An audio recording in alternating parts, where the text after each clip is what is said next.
तो दोस्तों आज देखिएगा, आज हम इस यूपी बोर्ड में जो क्वेश्चंस आ सकते हैं उससे रिलेटेड आपके एमसीक्यू में आ सकता है, जो इसी टॉपिक्स पर रिलेटेड होगा। Pair of linear equation in two variables, जो आप जानते हैं a1 x plus b1 y plus c1 is equal to 0, और दूसरे हमारे पास में इक्वेशन के लिए a2 x plus b2 y plus c2 is equal to 0। इससे रिलेटेड क्या क्वेश्चंस मिलेगा, क्या कहेगा, इन दोनों इक्वेशंस में जो दिए गए हैं दो केसेस नजर आते हैं, एक कंसिस्टेंट का और दूसरा इनकंसिस्टेंट का। तो कैसे आप इन दोनों का a1 और a2 का रेशियो निकालेंगे, कुछ मिलेगा b1 और b2 का रेशियो निकालेंगे, और ऐसे ही c1 और c2 का रेशियो निकालेंगे।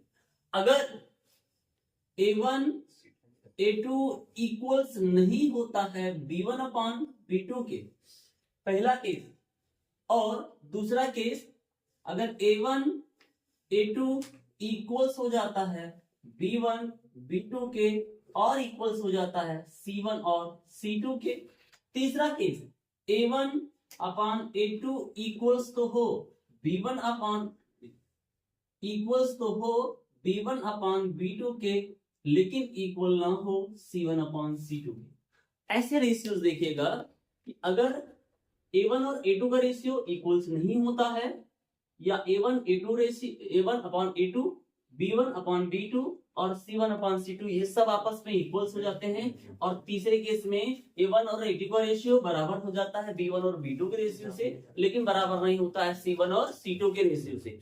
तो ऐसे सिचुएशन में दो केसेस आपको मिल जाते हैं। यहां पर आप ध्यान रखने की बातें हैं कि ये केस आपको दिखेगा इंटरसेक्टिंग का। अगर हम इसका ग्राफ ड्रॉ करेंगे तो ये इंटरसेक्टिंग लाइनें आ जाएंगी, क्या आएगा, इंटरसेक्टिंग लाइन, और यहां जो आपको मिलेगा वो कोइंसाइड मिल जाएगा, और तीसरा केस जो आपको मिलेगा वो पैरेलल का मिलेगा। अगर आप इसको ग्राफ में ड्रॉ करते हैं, अगर इनको ग्राफ में प्लॉट करके देखते हैं, लाइन ड्रॉ करते हैं, क्योंकि जानते हैं अगर कहीं लीनियर इक्वेशन होता है तो उसके लिए स्ट्रेट लाइन ही ग्राफ बनाता है।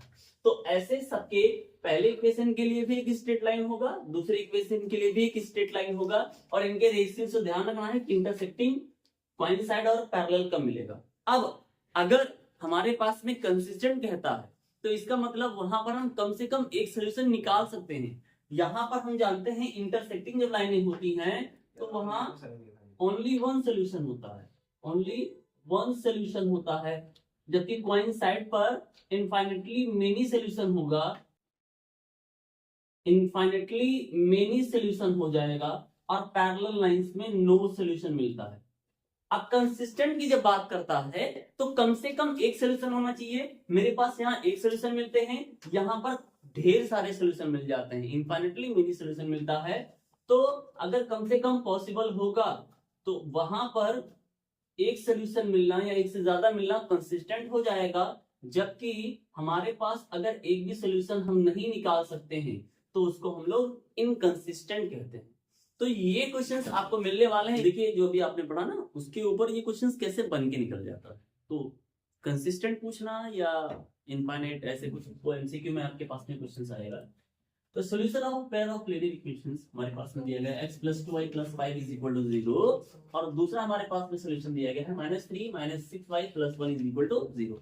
अब इन दोनों में हमारे पास में क्या कह रहा है कि बताइए चारों में से ऑप्शन कौन सा सिलेक्ट होगा, कौन सा सही होगा। क्या काम करेंगे, हम लोग जानते हैं कि a1 अपॉन a2 मतलब a1 और a2 का रेशियो, ऐसे b1 और b2 का रेशियो और c1 और c2 का रेशियो निकाल करके देखेंगे कितना आ रहा है और क्या आ रहा है।